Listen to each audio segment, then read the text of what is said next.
Good morning, everyone. Good morning. Hi, Rach. You all right? Morning. Yeah, I'm Good good. morning. You? Yes. Are you feeling a bit nervous? No, I'm okay. You're a bold Welsh woman. You've got all the confidence. This is your first Facebook, Uh, isn't it? yeah, ever. Love it. Look at you. Is Asked. it your first driving? Is it your first one, Chris? It might be my first one, yes. We'll give it a go together, okay? We'll give it a go together. Alrighty. We've got plenty of people watching anyway. Some speaking Welsh. Bore da, bore da. Good Um, morning. Taking me back to my roots now.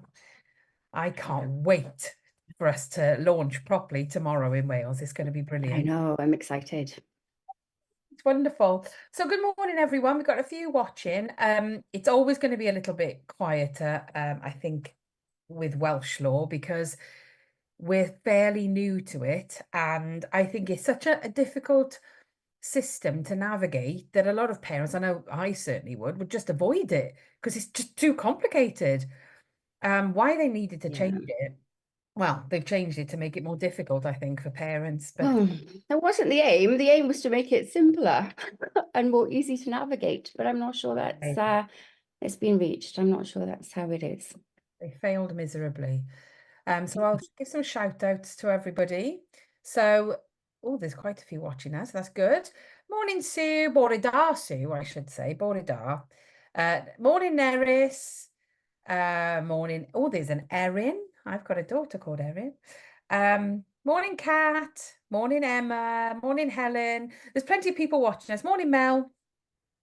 Plenty of people. So if you know anybody in Wales who needs some help navigating the system, we're going to be covering a little bit this morning. Um, we are very well, thank you, Mel. I was quite burnt out on the weekend after our big event, but I seem to have recovered a bit today. So fingers crossed, fingers crossed. So what I thought we'd do is we'll chat a little bit this morning about just generic stuff about Welsh advice, really, because the system is so different in Wales, but also the problems seem to be different. You know, like when we're listening to the families on the ground, it's a different sort of problem. And I think that it's important that we cover that. Um, so if you're watching, do say hello. Let us know whereabouts you are, particularly if you're in Wales, because we know there are problem areas. I smile because it's exactly where from. There are problem areas, but by all means, if you're comfortable to, do share your experiences in the comments because we're going to keep coming to the comments throughout. Um, but I mean, Sunshine Support will be 7 years old in a couple of weeks.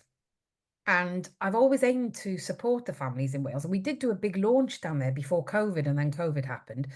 Um, but I think, like I say, we really do need somebody who is on the ground. And Rach, you are so well versed in this. I mean, talk us through your background a bit in terms of what you've done in Wales so far.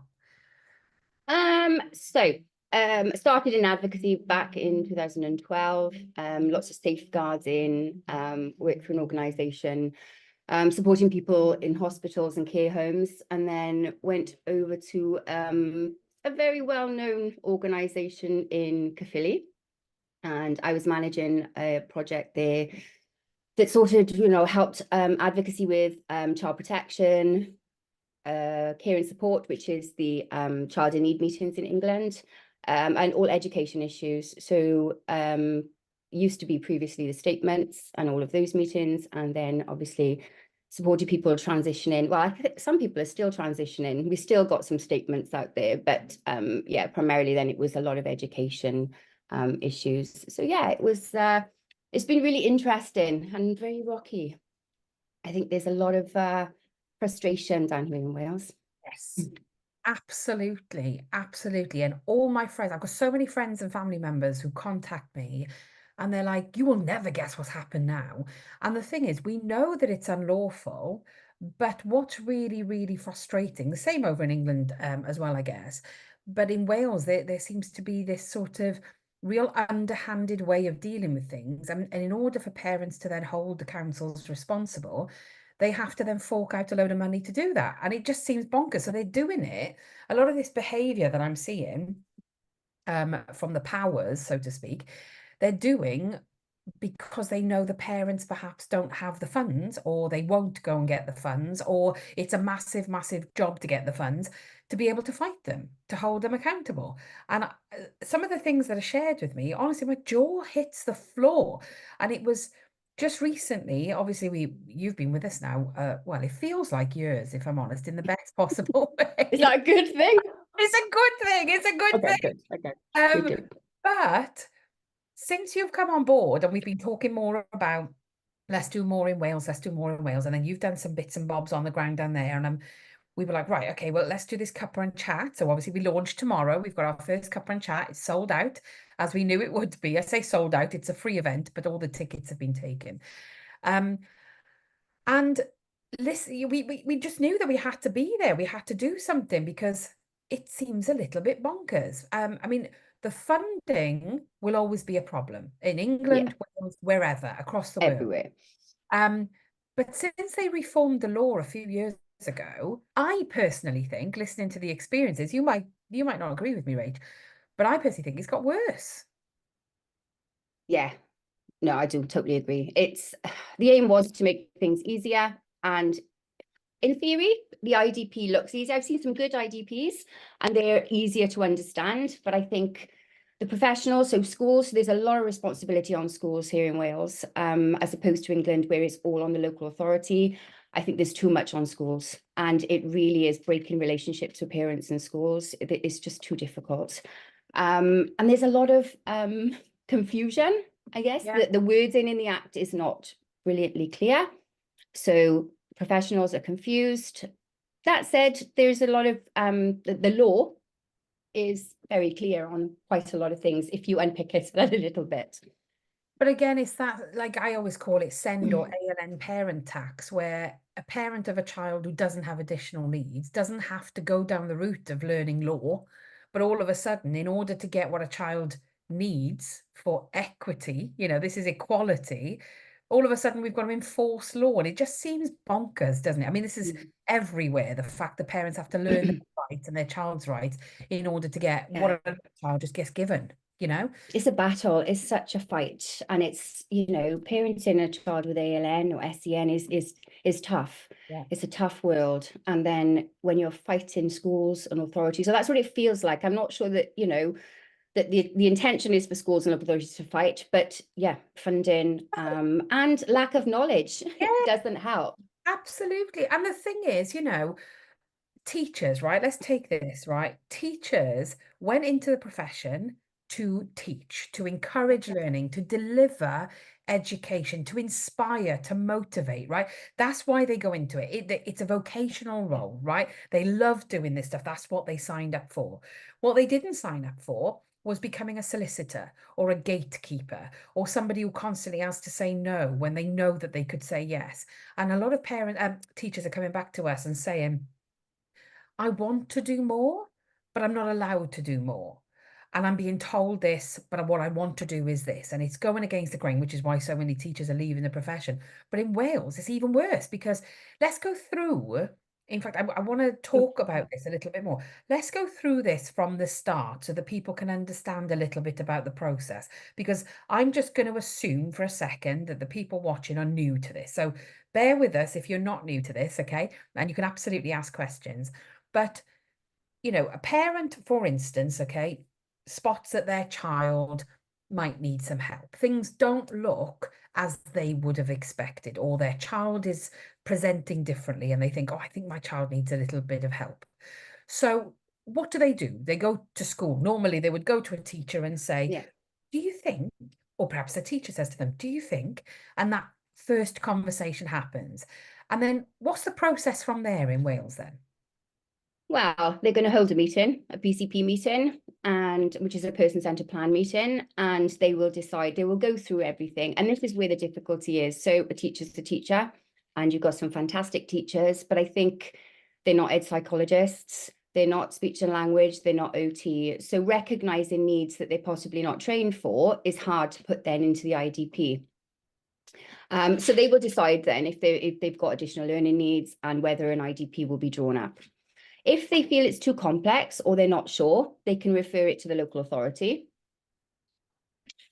It's just a little bit messy. But then, so when they agree there's additional learning needs, they will draw up the IDP. If they don't, they will not, they'll give a no notice. But parents, it's good that parents have the right to appeal through all of these. So if there's a no notice given, you can appeal it. But of course, then you're appealing against the school, are you?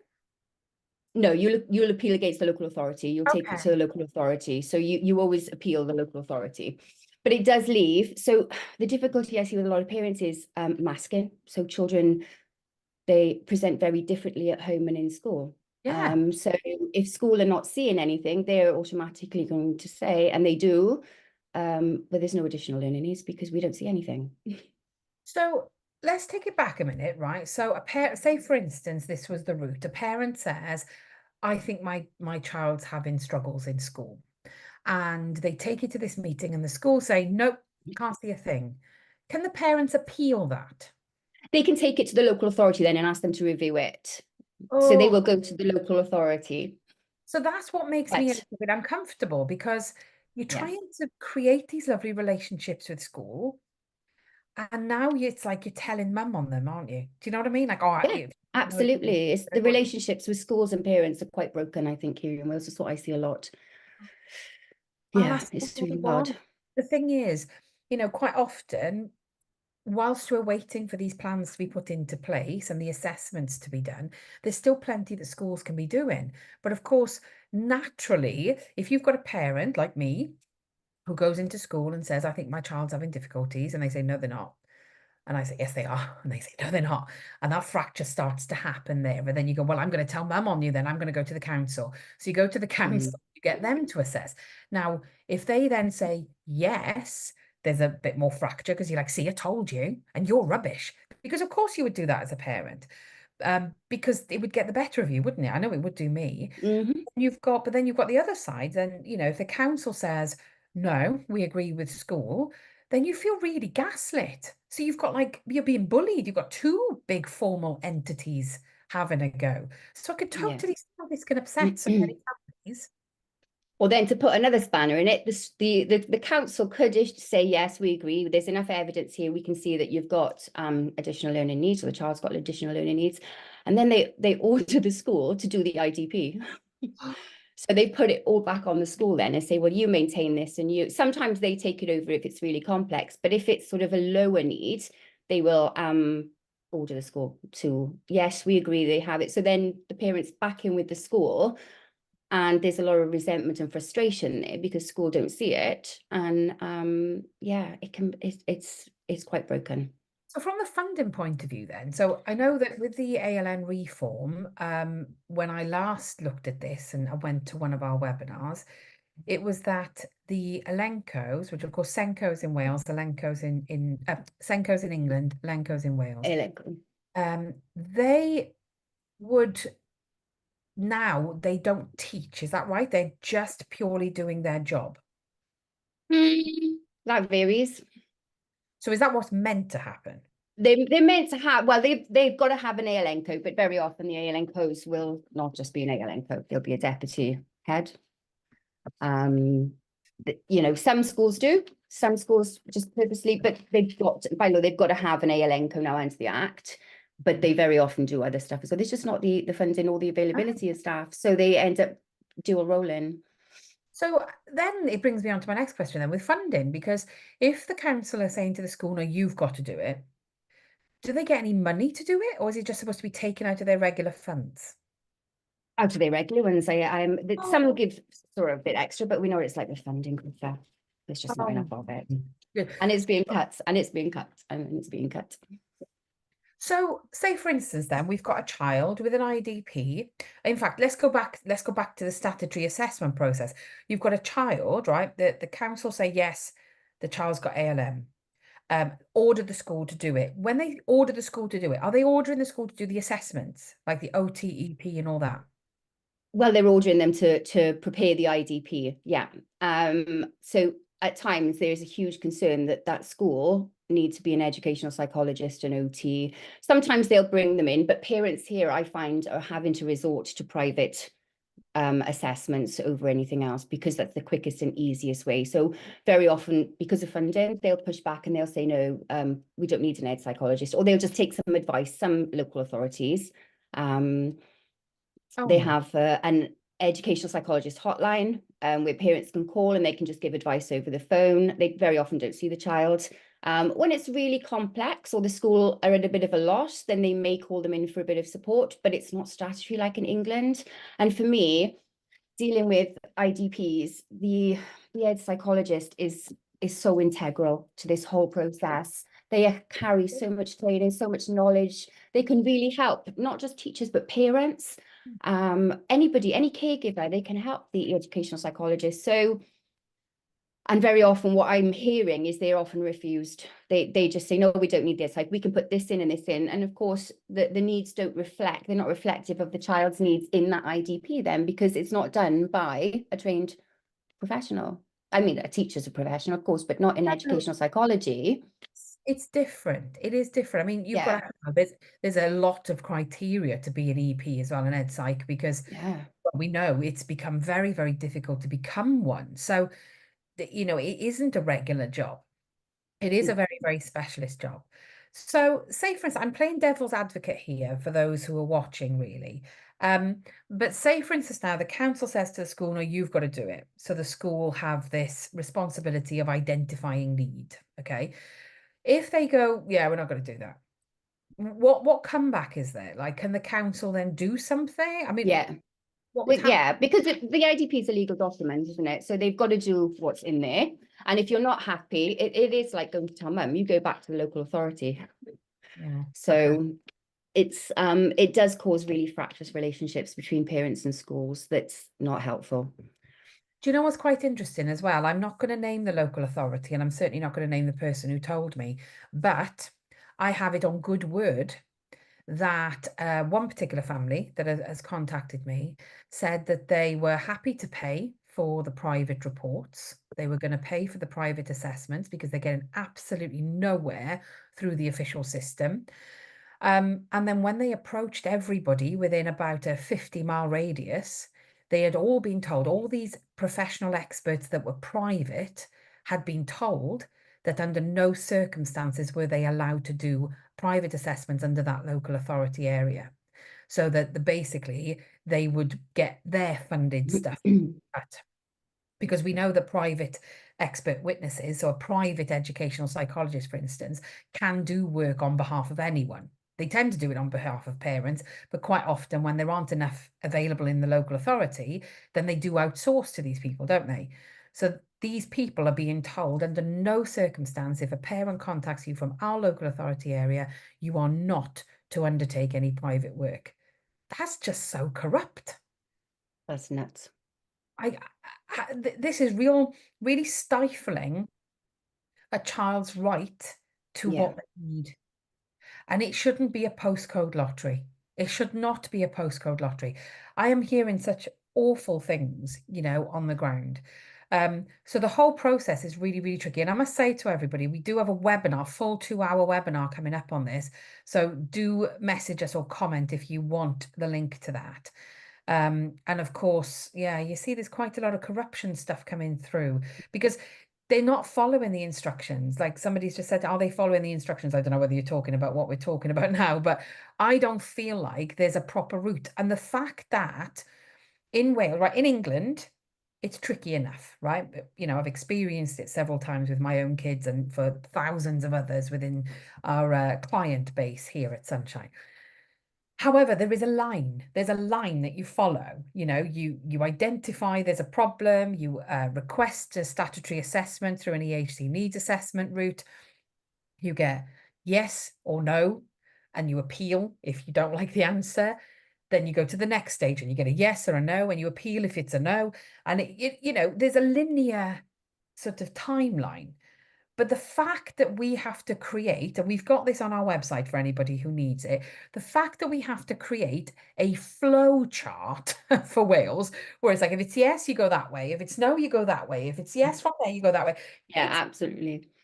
Yeah, there is guidance. The Act does, it does allow for the process and for professionals to be referred. So there's a couple of parts. So the code of practice, yeah, it does state in there's a need for input from professionals with expertise. But they're not, and there's section 14, there's section 20 that you refer to outside agencies. There's the assessment and reviews of IDP. So it's there, but I'm not sure that it is being followed. So whenever I go in and ask for an EP, or if it's really, you know, if the issue depends on the child's need, but if the issue is primarily, you know, sensory needs, I'll ask for an OT assessment. When I ask, well, I've not been refused, so they do it, but yeah. that's not what here is. Nobody would refuse you, Rach. Nobody. I must say though, I mean, we talk all the time about advocacy here because it's what we do. But as a parent myself, I know the English system inside and out. However, for my own children, I always have an advocate because I, for some reason, lose the ability to think when I've got all the emotions involved when it's my kids. But I think in Wales, this must be extra tricky because they're constantly having to think on their feet. You know, if you're in a meeting with a bunch of professionals, you're constantly having to think on your feet and go through your little flow chart to work out what am I meant to be doing next? What's meant to be happening next? So having you by their side, I know we've got loads of Welsh families that you support, and the feedback we get is phenomenal because you're able to think on your feet and say, hang on a minute, no, we need an EP, or hang on, that's not the route you're meant to be following. But it must be so hard for those who don't have an advocate. It's really, really frustrating. So secondary to that, then, let's push that to one side for a second. I can see we've got loads of questions coming in, and I will come back to the questions. DLA and PIP. Now, this is something else that I think a lot of people are put off applying for. And the reason that they're put off is that there's this myth that you need to have a diagnosis. And we know that the diagnostic routes everywhere are littered with Years long. yeah, exactly, exactly. So people then are put off because they're told, oh, you know, well, unless you have a diagnosis, you can't have DLA or PIP. But that's wrong, isn't it? You Yeah, can. very wrong. Yeah, DLA is on a child's needs, and it's how they are affected, and PIP as well. So I used to be a PIP and DLA tribunals advocate. So I was in tribunals down in Cardiff all the time. And it is on how their needs affect their abilities and on their day-to-day activities.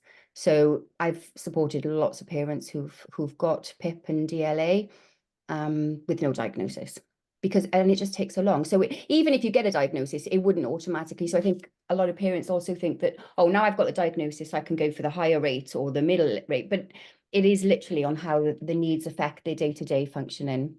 Yeah, absolutely. So for those watching, if you haven't got DLA or PIP, you know, depending on age, and you're waiting for all of these processes to be followed, that might be one that you need to pursue because quite often you can then, I know with mine, I actually instructed some help with my child because whilst we were waiting for the process to sort of be carried out, it was really helpful to know that I had this backup of funds that I was able to instruct different things with that, which was helpful at the time. It was really, really helpful at the time. Another thing I'm hearing problems with in Wales, Rach, is transport. Oh, I think they're cutting it left, right, and centre, aren't they? They're cutting even just like regular transport, not even just for the ALN kids, yeah, yeah, but also it's a like mess. it's just really bad. And inappropriate transport. I know one of my friends has really struggled with transport, and I'm not going to say any more than that because I think it would identify who she is. But I couldn't believe my eyes when she sent me Me the too. latest update. You know, so It's the risk assessments, even if there's a risk assessment, they're not being followed. You know, there's it's crazy. I don't know what's going on. All I can say is follow the complaints process of the local authority and take it as far as you possibly can, which is a battle. It is a battle and it's hard because, like I say, parenting a child with ALN is enough. And then if you've got the school you're battling with, you don't want to then battle a local authority with transport. You can always come into Sunshine, obviously, and we can help. But yeah, follow the complaints process. I do find, I mean, I've got some crazy situations where significant needs of children and they're being given mainstream school. So it forces the parent to go to tribunal, but then we don't often reach the tribunal, because when they actually read it, same as in England, no different to England, when they actually read the information in front of them and look at the picture, they're like, oh, okay, let's concede. Yeah, we won't go that far. We'll go and look at that school. We'll go and do that. Yeah, okay, we can see this isn't suitable. And they do tend to back down, but it shouldn't have to get that far for the parents. It shouldn't. But you know what? They rely on the people who accept it, because I don't think they're reading the plans properly. The people, you know, the powers, the ALN officers or whatever, they're not reading the plans properly, and that's showing in the fact that when they do read the plans, they go, "Oh, hang on a minute, we've made a Oh, mistake. Let's yeah, concede." You know. But I think they prey on the fact that parents, and this is across the board, you know, whatever scenario you want to apply this to, whether it's EHCPs, IDPs, DLA, access to work, all of it, they rely on the fact that you accept that first decision. So if you don't feel that it's right, challenge it, because they absolutely, can only ever 100%. say no, you know. And by all means, if you have anything that you want us to run our eyes over, send us a message. We'll absolutely help. Um, but it is crazy. I'm going to see if we've got any questions coming in. Sue says, I had no idea we might be eligible for DLA for my son. Currently completing the Mammoth application form. We will see what happens. Absolutely, give it a go. I think so many people aren't told this stuff, you know. Stacey says, what do I do when school said there's nothing wrong with my son, but the mental health doctor agreed there are issues with autism, and I told them I was going to speak to you, and basically they told me that won't make a difference, and you ask for a lot of money. We do. We don't ask for any money. I don't know what they're talking about. We wouldn't be asking them for money. But if your mental health doctor, so I'm guessing some kind of psychologist, has said that they suspect autism, which is what I'm reading between the lines a little bit here, then I would get them to write you a letter and take that into school. Would you say the same, Rach? 100%, yeah. I do see this a lot of conflict between health, social care, education, even and especially in particular when somebody obtains a private report. Then all of us, so for example, the local authorities say, no, we're not going to obtain an educational psychologist report for an IDP. We don't need it. So parent goes, right, well, I do, because we need to know the info. So they get a private report, local authority bring in an EP then, and then you get some conflict. It's, you know, if there's a diagnosis even, I've seen some try to be, you know, the conflict between the NHS and the private. And to me, they're all the same role. So whether you've got a private psychologist or whether you've got an NHS psychologist, they're both qualified in the same, and they're at loggerheads.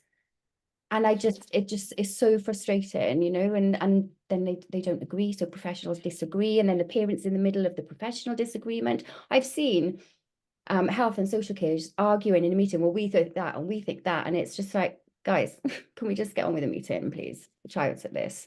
But you know what they forget, right? They always forget why they're there. A Yeah. child. That's what baffles me, is that in the middle of all of this, whilst they're arguing and having their my degree is better than your degree, because that's how it seems to be, a little bit of a weeing contest, um, whilst they're doing that, that child's needs are going unmet. That child's needs are going unassessed properly. And Or I think, mum's irrational then, Krista, as well, you know, because mum's oh, getting cross going, actually, hang on. And then you get mum, oh, well, you know, mum was very frustrated and maybe mum's got some issues. And you're like, oh, no, I wonder why. I've been that mum. I've I been don't accused know. of I that. I know. continue to be accused of that. Um, schools know how, Amanda says, schools know how awful and pointless the process is in Wales. For no gain, they refuse to see needs, saves a lot of pointless work in their eyes. But you know, I've spoken to a lot of teachers on the ground as well, and they're so frustrated. I've got so many Yeah. friends in Wales that are teachers, some who have left the profession because they cannot cope with the political red tape and the nonsense that they have to deal with when they know that they can meet the needs of that child, but they're being told otherwise. And then I've got other friends who are continuing to plow on, and they are trying their best by upskilling themselves, only to be batted back by head teachers, or if you're part of an academy, then that's even worse, you know. But it's really, really frustrating, particularly if, like you've just said, they're having to fund all of this. With what? Where's the money coming from? It just seems they were already broke before all of this happened. Yeah. Um, Helen says that's amazing to have a flow chart for the process. It'll make it much easier for parents. Absolutely. Although it's easy, I think you really need to download it and print it, everybody. You know, we've got it. It's a free resource on our website. Rachel's created it. So just download it and just keep it with you all the time so you know what process you need to be following. Lucy says, waiting for a yes or no here. Was told person was on annual leave in July. No progress from the secretary when I asked last week. This is an LA NHS. Oh, this is whether an LA or an NHS will accept our private diagnosis. Well, actually, if you get to tribunal, they're forced to They accept them. will, yeah, they will. And I would just, yeah, pick your battles, I'd say. So if a local authority says, no, we're not going to accept it, just go straight to tribunal, because they Yeah. will accept them. As long as it's by a professional qualified, you can't pull in Joe Blogs off the street and say, write me a report. Yeah, It's got to be absolutely. qualified and a good report, or not good. It's got to be by a qualified professional. So, hopefully it'll be good. But I think that the illusion is that, so from an NHS clinician, they tend to think if the parents are paying for it, then it's going to be exactly what they want. And that's not the case. I've seen reports that are not, and it's good. The parents accept that because they say, all right, so it's this then. They just want the answers. Yeah. I think they just think it's going to be whatever the parent want. They're paying them, so they'll write whatever they want in that report, and that's not the case. And that's sad that that's the impression they get. And having spoken to a lot of private professionals, they get held to a higher standard because of that. So actually, Yeah. their work gets grilled even more. But Yeah. what I find, and I don't know whether you found this as well, Rach, is that when somebody goes private, it's because when they go to university, right? So say now a speech and language therapist goes to university and learns how to be a speech and language therapist and they qualify. They learn loads, absolutely loads. But when they then go and work for the NHS or the LA, they are commissioned to only do certain bits of work. So they can't use everything that they've learned. And Yeah. sometimes they can go, well, hang on a minute, that child is presenting with that, but I'm not allowed to say that because I'm not commissioned to. Now they go private because they have the freedom then to use Mm. the entire range of tools available to them, and they're able to diagnose or assess or whatever quite freely because they're trained to do it, and it doesn't matter about commissioning because they're commissioned to do their job, not just commissioned to do a certain piece of work. So actually what I tend to find is the private professionals typically, now don't get me wrong, there are some dodgy ones out there, but typically the private independent people are better qualified, more experienced, and far more specialist, and Absolutely. the people that we work with are very specialist in certain areas. So if somebody came to us and said, my child's got selective mutism, who do I need to get them assessed by? Then I know that I would immediately think of Libby Hill, speech and language therapist, because her and her team are specialists in selective mutism. So I think that, we need to remember that, particularly the professionals, they do tend to get frustrated by the system and then go private.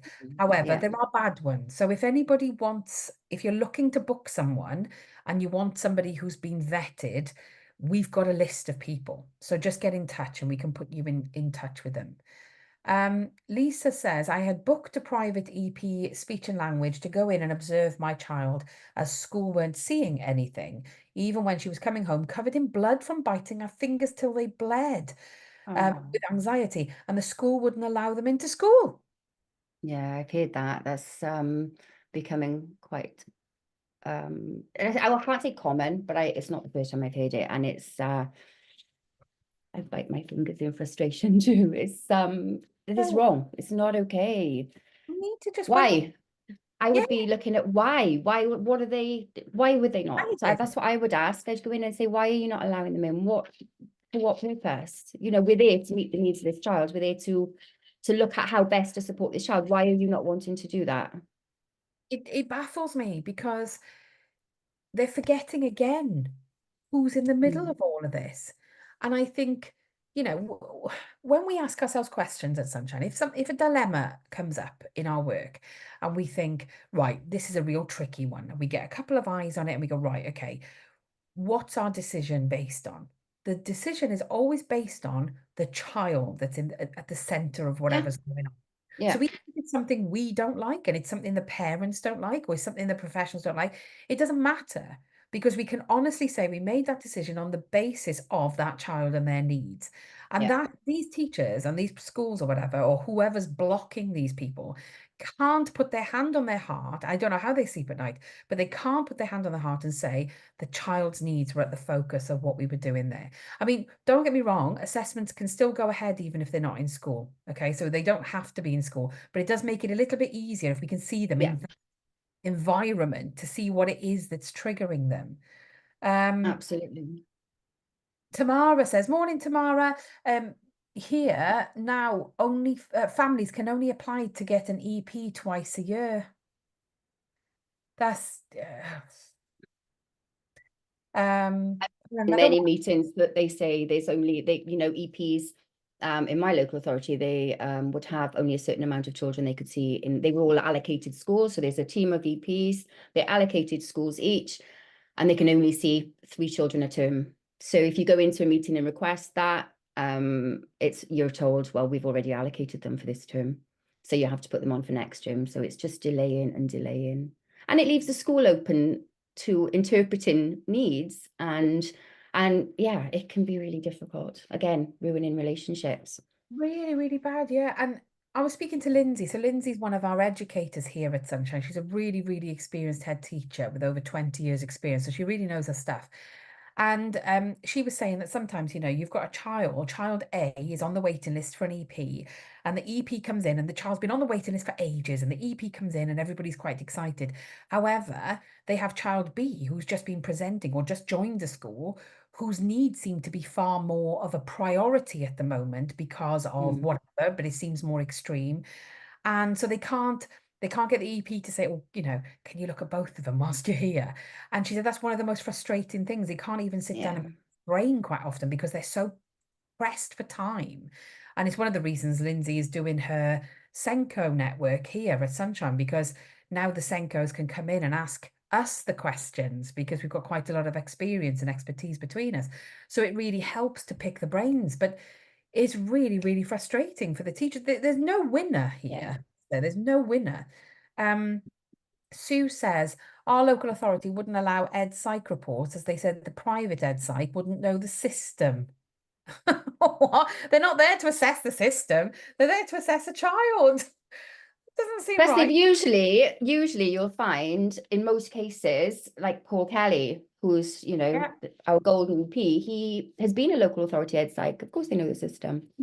They usually have been local authority, like you said, they've usually been there in the local authority. They do know their system. So I would have definitely challenged that. And Also, like they're there to do their job. When they go to uni, they're not trained in how to operate the process of getting an IDP. They're there to say, this is how you assess a child, this is how you interpret the scores, this is how you write a report, and quite these often are my recommendations. my recommendations, and this is how you They represent don't yourself. need to know the Oh, system, do they? The process. They don't need no, to know that.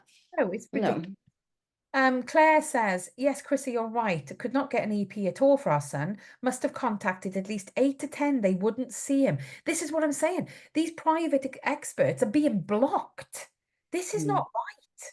I put in complaints. See, they love me. I just put in a complaint into that service. So make some phone calls, get the complaints policies, because they are really important in this process. They can give such invaluable information to parents, to schools, to anybody. Very often you'll find a tribunal will order it then though as well. But it's not good that it has to get to that point. It should be done right from the early intervention is key for this ALN Act, early intervention, not at tribunal stage, not even with social care, early intervention is best to avoid anything escalating. It really is. And it's just another battle, isn't it? A parent has to then Yeah. like it's just another thing that the parent has to do. And what I've noticed as well with a lot of my friends, they are now contacting me and saying, who are you using in the Midlands, even though they're in South Wales?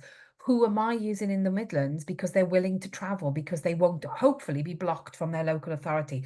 That's corruption. That's not right. That's Not okay. preventing people from accessing services.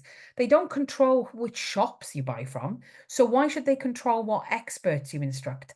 It just doesn't seem right at all. And shame Mm, on the experts, really. I don't know what hold they have over them. And by the way, I'm saying shame. I don't know the situation, so I shouldn't say that.